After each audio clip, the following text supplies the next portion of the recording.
UDF അധികാരത്തിൽ വരുമ്പോൾ ഒരുപാട് പേരുകൾ കേൾക്കുന്നുണ്ട്. VD സതീശൻ എന്ന മാന്ത്രികൻ, അല്ലെങ്കിൽ VD സതീശൻ ഒരിക്കൽ വിസ്മയമാണ് 102 സീറ്റിലേക്ക് UDF എത്തിച്ചത്. KPCC പ്രസിഡന്റിന് പങ്കുണ്ട്. അങ്ങനെ ടീം UDF എല്ലാവർക്കും പങ്കുണ്ട് എന്ന് പറയുമ്പോൾ എടുത്തു പറയേണ്ട ഒരു പേര്, അല്ലെങ്കിൽ നമ്മൾ പറയാതെ പോകുന്ന ഒരു പേരാണ് ഷാഫി പറമ്പിലിന്റെ എന്ന് പറയേണ്ടി വരും. നമുക്കറിയാം, രാത്രി പോലും പ്രചരണത്തിന് ഇറങ്ങിയ ആളാണ്. നമ്മൾ രണ്ടുപേരും സംസാരിച്ചപ്പോൾ പോലും ഒരു പ്രാവശ്യം പറഞ്ഞതാണ്, ഒരുപാട് പരമാവധി തനിക്ക് പോകാൻ കഴിയുന്ന എല്ലാ മണ്ഡലങ്ങളിലും പോയി വോട്ട് ചോദിച്ച ആളാണ് ഷാഫി. അപ്പൊ ഷാഫി മാജിക് കൂടി. പിന്നെ എവിടെ ജൂനിയർ ഉമ്മൻചാണ്ടി എന്നൊക്കെ പറയേണ്ടി വരും. ഉമ്മൻചാണ്ടി ചെല്ലുന്നിടത്തൊക്കെ ഒരു ആൾക്കൂട്ടം ഉണ്ടാകാറുണ്ട്. അതുപോലെ ഷാഫി ചെല്ലുന്നിടത്തൊക്കെ ഒരു ആൾക്കൂട്ടത്തെ സൃഷ്ടിക്കാൻ ഷാഫിക്ക് കഴിയുന്നുണ്ട്. എനിക്ക് തോന്നുന്നു ഷാഫി പോയ ഏകദേശം എല്ലാ മണ്ഡലങ്ങളിലും വിജയിക്കുകയും ചെയ്തു. ഷാഫിക്ക് ഒരു ഓളം തീർക്കാൻ കഴിയുന്നുണ്ട്. കോൺഗ്രസിന്റെ രണ്ടാം നിര ശക്തമാണ് എന്ന് പറയുമ്പോൾ ആദ്യം പറയുന്ന പേര് ഷാഫി പറമ്പിലിന്റേതാണ്. കാര്യം അത്രത്തോളം ശക്തനാണ് ഷാഫി. ഈ തെരഞ്ഞെടുപ്പ് വിജയത്തിന് പിന്നിൽ പോലും ഷാഫിയുടെ ഹാർഡ് വർക്ക് ഉണ്ട്. പിന്നെ അതിനപ്പുറം പറയുമ്പോൾ ഷാഫിയുടെ മണ്ഡലം എന്ന് ഇന്ന് ഞാൻ പറയുന്നത്, വടകരയ്ക്കപ്പുറം പാലക്കാട് പറയേണ്ടി വരും. ഷാഫിയുടെ സ്ഥാനാർത്ഥിയായിരുന്നു പിഷാരടി. പിഷാരടിയും വിജയിക്കുകയുണ്ടായി. ശോഭാ സുരേന്ദ്രനെ പരാജയപ്പെടുത്തി പിഷാരടി വിജയിക്കുമ്പോൾ ഷാഫി പറമ്പിൽ എന്ന രാഷ്ട്രീയക്കാരന്റെ വിജയമല്ലേ ഇത്? തീർച്ചയായിട്ടും. ഒരുപക്ഷെ എനിക്ക് തോന്നുന്നു ഉമ്മൻചാണ്ടിക്ക് ശേഷം സതീശൻ വേറൊരു ടൈപ്പാണ്. സതീശൻ കുറെ കൂടി ജനകീയം എന്നതിനേക്കാൾ കൂടുതൽ കുറെ കൂടി കാര്യക്ഷമമായി പ്ലാൻഡ് ആയ ഒരാളാണ്. ഷാഫി അങ്ങനെയല്ല. ഷാഫി കംപ്ലീറ്റ് പബ്ലിക് ഫിഗറാണ്. ഷാഫി ഷാഫി ശ്രദ്ധയിൽ വരുന്നത് 2021 പാലക്കാട് തെരഞ്ഞെടുപ്പിലാണ്, പൊതുതെരഞ്ഞെടുപ്പിൽ. അന്ന് ഈ ശ്രീധരനുമായി ഷാഫി മത്സരിക്കുമ്പോൾ ഈ ശ്രീധരൻ ഏതാണ്ട് ജയിക്കുന്ന മട്ട് വരികയാണ്. കേരളം മുഴുവൻ പാലക്കാട്ടേക്ക് ശ്രദ്ധിച്ചു. ബാക്കി 139 മണ്ഡലങ്ങളെക്കാൾ പാലക്കാട് കേരളത്തിന് ശ്രദ്ധാകേന്ദ്രമായി. കാരണം ശ്രീധരൻ അവിടെ നിന്ന് ജയിച്ചാൽ അത് BJPക്ക് കിട്ടുന്ന ഒരു സീറ്റായിരിക്കും. നേമത്ത് പൂട്ടിയത് പാലക്കാട് തുറക്കും എന്നൊക്കെയുള്ള വാർത്തയുണ്ടായിരുന്നു. ആ സമയത്ത് ഷാഫി ജയിക്കുന്നതോടുകൂടിയാണ് ഷാഫി ഒരു മീഡിയയ്ക്കും പൊതുസമൂഹത്തിനും ശ്രദ്ധാകേന്ദ്രമാവുന്നത്. അതിനുശേഷം പിന്നെ ഷാഫിയുടെ വളർച്ച എന്ന് പറഞ്ഞാൽ വളരെ കൃത്യമായൊരു വളർച്ചയാണ്. പാലക്കാട് എങ്ങനെയാണ് ഷാഫിയെപ്പോലെ ഒരാൾ ജയിച്ചത് എന്നതിൻ്റെ ആ ഒരു ഹിസ്റ്ററി പരിശോധിച്ചാൽ നമുക്ക് മനസ്സിലാവും ഷാഫി ആരാണ്. അവിടെ നിന്നാണ് ഞാൻ തുടങ്ങുന്നത്. ഇപ്പം ഷാഫി എനിക്ക് നല്ല നേരിട്ട് പരിചയമുള്ള ഒരു അനുഭവം. പാലക്കാട് കൽപ്പാത്തി വളരെ ബ്രാഹ്മിനിക്കായ തമിഴ് ബ്രാഹ്മിൻസ്, വളരെ പഴയ, അതൊക്കെ വലിയ ഉദ്യോഗസ്ഥരും നല്ല പൈസയുള്ളവരൊക്കെയാണ്. അവരുടെ ഗ്രഹങ്ങളിൽ പോയി വേണമെങ്കിൽ ഒരു ദോശ താ മാമി എന്ന് പറയാൻ കഴിയുന്ന ഒരു മുസ്ലിം വിഭാഗത്തിൽപ്പെട്ട, ഞാൻ മുസ്ലിം എന്ന് പറയുന്നത് ജന്മനാഥ മുസ്ലിം ആണല്ലോ, മുസ്ലിം വിശ്വാസിയായിരിക്കും ഒരാൾ. ഞാൻ ഷാഫിയെ ഞെട്ടിപ്പോയതാണ്.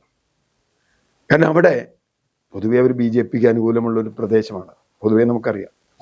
അവിടെ പോലും ഷാഫിക്ക് ഒരു സ്വീകാര്യത കിട്ടുന്ന എന്തുകൊണ്ട്? അത് നേരത്തെ ഉമ്മൻചാണ്ടിയുടെ കാര്യം പറഞ്ഞ പോലെ ഒരു ജനകീയത ഷാഫിക്കുണ്ടാവും. അത് കഴിഞ്ഞ് അവിടെ നിന്നും ഷാഫി ജമ്പ് ചെയ്യുന്നത് വടകരയ്ക്കാണ്. വടകര ഉപതെരഞ്ഞെടുപ്പിൽ ഷാഫി വരുന്നു എന്ന് പറയുന്നത് തന്നെ ഷാഫിയുടെ ലാൻഡിങ്. ഇപ്പം ഞാൻ ഇത്തവണ ഞാൻ ശ്രദ്ധിച്ചത് ഫാത്തിമ തഹ്ലിയയുടെ ലാൻഡിങ്ങാണ്. ഫാത്തിമ തഹ്ലിയ ഒരു ലേഡി ഷാഫിയായിട്ടാ ഏതാണ്ട് അവിടെ വന്നിറങ്ങി. ഇനി എന്ത് ചെയ്യുന്നറിയില്ല. ഷാഫിയുടെ ഒരു ലാൻഡിങ്, മുരളീധരൻ തൃശ്ശൂർക്ക് വരുന്നു, ഷാഫി വടകര ലാൻഡ് ചെയ്യുന്നു. ഷാഫി വടകര ലാൻഡ് ചെയ്യുമ്പോൾ 2-3 പ്രശ്നങ്ങളുണ്ട്. ഒന്ന്, വടകര ഉറച്ച ഇടതുപക്ഷ മണ്ഡലം, കോട്ടയാണ്. മിക്കവാറും മണ്ഡലങ്ങളിൽ അതിൽ വടകര സീറ്റ് ഒഴിച്ചാൽ ബാക്കി 6 മണ്ഡലങ്ങളും വലിയ ഭൂരിപക്ഷത്തിൽ ഇടതുപക്ഷം ജയിച്ചിട്ടുള്ള മണ്ഡലങ്ങൾ. ഇപ്പോൾ ബാലുശ്ശേരി ആണെങ്കിലും, കൊയിലാണ്ടി ആണെങ്കിലും, നാദാപുരം ആണെങ്കിലും, കുറ്റ്യാടി ആണെങ്കിലും ഒക്കെ, പേരാമ്പ്ര ഒക്കെ വലിയ തോതിൽ ജയിച്ചിട്ടുള്ള സ്ഥലം. അവിടേക്ക് ഷാഫി വന്ന് ലാൻഡ് ചെയ്ത്. പിന്നെ ഷാഫിയുടെ ഒരു പ്രവർത്തന രീതിയുണ്ട്. ശരിക്കും ഷാഫിയുടെ വളർച്ചയ്ക്ക് സഹായിച്ച CPM ആണ്. നമ്മളത് കാണാതിരുന്നു. ഷാഫി എന്തോ കുഴപ്പമാണ് എന്ന് കണ്ട് ഷാഫി അറ്റാക്ക് ചെയ്യാൻ CPM സൈബർ സൈന്യം രംഗത്ത് വന്നതോടുകൂടി ഷാഫി പെട്ടെന്ന് പോയി. ഇപ്പോൾ കാഫിർ വിവാദമൊക്കെ നമ്മൾ കേട്ടതാണ്. അങ്ങനെ ഷാഫി ജനങ്ങളുടെ ഇടയിൽ ഈ പറയുന്നതുപോലെ ഒരു ഓളമുണ്ടാക്കുന്ന ആളായി വന്നു. ഈ കഴിഞ്ഞ 2-3 മാസം മുമ്പാണ് പേരാമ്പ്രയിൽ ഒരു സംഭവം ഉണ്ടാവുന്നത്. ഷാഫിയുടെ തലക്കടിക്കുന്നതും അവിടെ ഉണ്ടാവുന്നതും, ഷാഫിയുടെ തല അങ്ങനെ പ്രശ്നമാവുന്നതും, ചോര വരുന്നതും ഒക്കെ നമ്മൾ കണ്ടതാണ്. അപ്പോൾ അതൊക്കെ ഷാഫിയെ സംബന്ധിച്ചിടത്തോളം ഷാഫിക്ക് അഡ്വാൻറ്റേജ്. ഷാഫിക്ക് നേരെ വരുന്ന അമ്പുകളെ എല്ലാം പോസിറ്റീവ് ആക്കാൻ ഷാഫിക്ക് കഴിയുന്നുണ്ട്. അതുകൊണ്ട് ഷാഫിക്ക് ആകെ പറ്റിയ ഒരു ചെറിയ ഡിസഡ്വാൻറ്റേജ് തന്നെ രാഹുൽ മാങ്കൂട്ടത്തിന്റെ പ്രശ്നത്തിലാണ്. അതിൽ പോലും ഷാഫി വളരെ ഭംഗിയായി കൈകഴിയും. കാരണം ഷാഫി സംബന്ധിച്ചിടത്തോളം ഷാഫി അല്ലല്ലോ അതിൻ്റെ ആള്. ഷാഫിയുടെ കൂട്ടുകാരനാണ് രാഹുൽ മാങ്കൂട്ടത്തിൽ. രാഹുൽ മാങ്കൂട്ടത്തിൽ എല്ലാവരുടെയും കൂട്ടുകാരനാണ്. യൂത്ത് കോൺഗ്രസ് സംസ്ഥാന പ്രസിഡന്റായി പാർട്ടി നിയോഗിച്ച ആളാണ്. ആ അർത്ഥത്തിൽ രാഹുൽ മാങ്കൂട്ടത്തിൽ ഉപതെരഞ്ഞെടുപ്പിൽ മത്സരിക്കുമ്പോൾ ഷാഫി അതിന്റെ ഉത്തരവാദിത്തം എടുക്കണം. ഷാഫി ഉത്തരവാദിത്തം എടുത്തിട്ട് തന്നെയാണ് രാഹുൽ മാങ്കൂട്ടത്തിൽ വലിയ വിജയം ഉണ്ടാവുന്നു. രാഹുൽ മാങ്കൂട്ടത്തിന്റെ പേരിൽ വേറെ കേസ് വരുന്നു. പക്ഷെ അതൊന്നും നേരിട്ട് ഷാഫിയെ ബാധിക്കുന്നില്ല. ഷാഫിയുടെ പേരിൽ കൊണ്ടുവരാൻ ഒരുപാട് ശ്രമങ്ങൾ അവിടെ നടത്തി, ഒരുപാട് സൈബർ അറ്റാക്ക് നടത്തി. പക്ഷേ ഞാൻ ഒരു കാര്യം പറയാം, രാഹുൽ മാങ്കൂട്ടത്തിന്റെ വിഷയം പോലും തെരഞ്ഞെടുപ്പിൽ വലിയ ബാധിച്ചില്ല എന്ന് വിചാരിക്കുന്ന ഒരാളാണ് ഞാൻ. അത് സതീശന്റെ നിലപാടാണ്. സതീശൻ ആദ്യമേ പുറത്താക്കുന്നു. അതോടുകൂടി CPM രാഹുൽ മാങ്കൂട്ടെന്ന് വെറുതെ ഇങ്ങനെ ഈ സൈബർ പോരാളികൾക്ക് പറയാം എന്നല്ലാതെ, സൈബർ വാചകത്തിൽ ഇങ്ങനെ പറയാം എന്നല്ലാതെ ജനങ്ങളുടെ ഇടയിൽ ഷാഫി ബാധിച്ചില്ല എന്ന. കാരണം കഴിഞ്ഞ തദ്ദേശ തെരഞ്ഞെടുപ്പ് കാലത്തല്ലേ ഈ രാഹുലിനെതിരെ ഇത്രയും വലിയ ആരോപണം ഉണ്ടായത്, എന്നിട്ടൊന്നും ബാധിച്ചില്ല. അത് അന്ന് കോൺഗ്രസ് എടുത്ത നിലപാടാണ്. അപ്പൊ ഞാൻ പറഞ്ഞത് ഷാഫിയെ സംബന്ധിച്ചിടത്തോളം ഷാഫിക്കുള്ള ഏറ്റവും വലിയ ഗുണം ഷാഫി സെക്യുലർ ആണെന്ന് എല്ലാവർക്കും അറിയാം. അതാ ഞാൻ നേരത്തെ തുടക്കത്തിൽ പറഞ്ഞു. അഗ്രഹാരത്തിൽ പോയി ദോശ വാങ്ങിക്കഴിക്കാൻ പറ്റുന്നൊരു ഷാഫി ഉണ്ട് എന്ന്. അത് അവിടെ ചെന്നപ്പോഴും ഷാഫിക്ക് ബോധ്യമായി. ഇവർ പറയുന്ന പോലെ ഷാഫിയെ വർഗീയവാദിയാക്കാനാണ് കുറെ ശ്രമിച്ചത്. വടകര മണ്ഡലത്തിൽ ബഹുഭൂരിപക്ഷം മുസ്ലിങ്ങളല്ല, വലിയൊരു പങ്ക് ഹിന്ദു ജനവിഭാഗമുണ്ട്, ക്രിസ്ത്യൻ കുറച്ചുള്ളൂ. അവിടെയാണ് ഷാഫി 1.25 ലക്ഷം വോട്ടിന് ജയിക്കുന്നത്. അതും ശൈലജ ടീച്ചറെ പോലെ PR വർക്കിന്റെ കൊടുമുടിയിൽ നിൽക്കുന്ന ആൾ. ശൈലജ ടീച്ചറാണ് കോവിഡിനെ നേരിട്ടത്, ശൈലജ ടീച്ചർ അമ്മ എന്നൊക്കെ പറഞ്ഞ വലിയ പ്രചരണമുള്ള മാധ്യമങ്ങളുടെയും സൈബർ സംഗതികളുടെയും പത്രങ്ങളുടെയും ഒക്കെ പ്രചരണത്തിലുള്ള ശൈലജ ടീച്ചറോട് നേർക്ക് നേരെ ഏറ്റുമുട്ടുമ്പോൾ എന്താ സംഭവിച്ചത്? അവസാനം ഷാഫി ജയിക്കുന്നു. ഷാഫി അവിടെ ജയിക്കുന്നത് മാത്രമല്ല, ഈ തെരഞ്ഞെടുപ്പിലെ കാര്യം ചോദിച്ചു. എനിക്ക് തോന്നുന്നു ഷാഫിയുടെ മണ്ഡലത്തിലെ എല്ലാ മണ്ഡലത്തിലും 7 മണ്ഡലത്തിലും ഇത്തവണ UDF ജയിച്ചു എന്നാണ് ഞാൻ കണക്കാക്കുന്നത്. കൊയിലാണ്ടി, നാദാപുരം, കുറ്റിയാടി, പേരാമ്പ്ര, വടകര, എല്ലാത്തിലും എല്ലാ ഷാഫിയുടെ ഇതിൽ ജയിച്ചു. അപ്പം എല്ലാവരും അത് പറഞ്ഞു, ഷാഫി മാജിക് ഇവിടെയുണ്ട്. CPM പോലും ചില അടുപ്പിച്ച് ഉള്ളതിൽ പറയാൻ തുടങ്ങി. അവിടെ ജയിച്ചത് ഷാഫി മാജിക്കാണ്. എന്താ ഈ മാജിക്?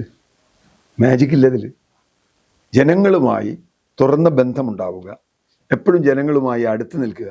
CPM പറ്റിയ ഏറ്റവും വലിയ പ്രശ്നം അതാ. ജനങ്ങളുമായുള്ള അടുപ്പ് അവർ വിട്ടുപോയി.